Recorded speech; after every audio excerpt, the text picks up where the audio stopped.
A rose by any other name to supersize your business. I got my rose mug today, my rose t-shirt on. Today's idiom, a rose by any other name, very famous idiom. I maybe someone hasn't heard of it, but I would be very, very surprised. It's been around for hundreds of years. It, of course, is from Romeo and Juliet's famous play, a rose by any other name would still smell as sweet, yada, yada, yada.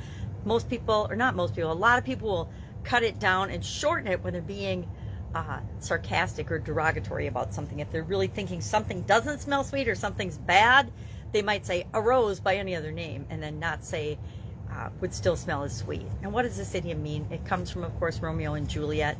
It was in, I believe, Act 2, Scene 2 of that play, where Juliet's talking about how terrible it is that the love of her life is from her family's rival and their family's enemy, and we all know how the story goes.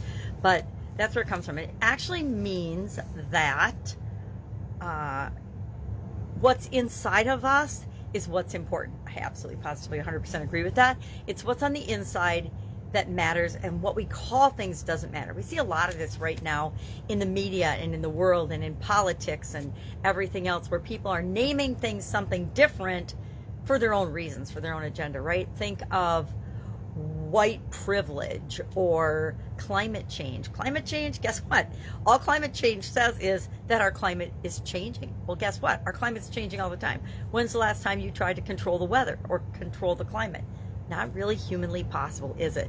And we can do things and we can throw money at it, but chances are our climate's still going to continue to change. That's why it's such a farce, in my imagination, that we are using things like climate change as reasons to make political decisions. You know, let's pick things that we as human beings actually can control and not just make things up to move money around the board. Okay, that's my pontification about politics and climate change for the day. But when we name things something, or we give things a name, you know, so many things, especially during political times and political campaigns and with social media, are called things, or names are literally made up. People make things up and then define them and spread it around. It's how idioms came to be, right? People said something and it caught on.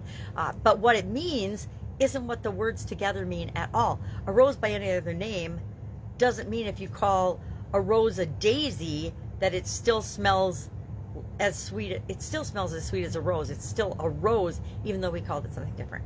And the truth is, we made up, as humans, language and the names for everything anyway. So we could go down that rabbit hole if we wanted to.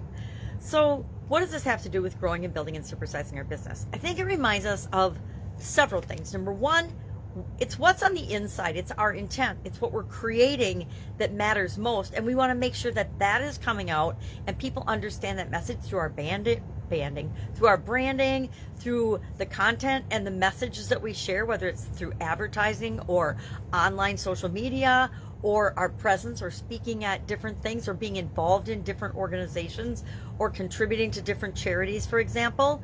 We want to make sure that what our company really is and what it stands for is clear and consistent. There are a lot of companies that, in speaking of politics, jump on the political bandwagons, often to their major detriment or demise. When we do that, when we aren't true to who we really are and ignore some of the noise that's going on in our world and society, we can go down a path that causes us a lot of damage.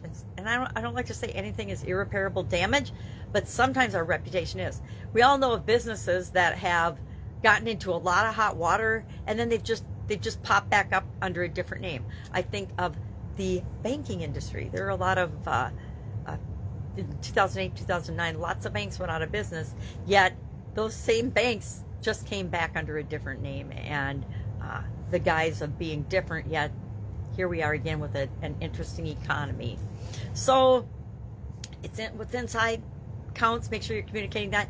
Make sure people that you interact with, both partner with, people that invest in your company or are part of your organization, or your customers and clients, know what you stand for, but also what you stand against. And again, I choose very wisely what I speak up about and what I don't, mainly because it doesn't have anything to do with my ability to help other people in the ways that I help them. You know, I don't believe personally that our ethnic background, our race, our religion, our sexual orientation, our how we identify as a person has anything to do with how we grow and build and supersize our business and how we make the world a better place. You know, a lot of businesses build themselves on those differences and on those platforms. And if that's for you, great, but I choose not to do that. And it's up to each and every one of us to choose what we want to do. And then my other thing, we actually talked about this yesterday, our why, our core values. Are we making sure that we're building those into our organization and they're a part of our culture and our company culture? So even if we were to leave the organization that we created will continue on making the world a better place in the way that we originally intended, that it won't just, you know, get new owners and new people and everything will go crazy and haywire. And you might end up with a totally different business impacting the world in a way that you never intended. So love to know your experience with this particular idiom, or rose by any other name.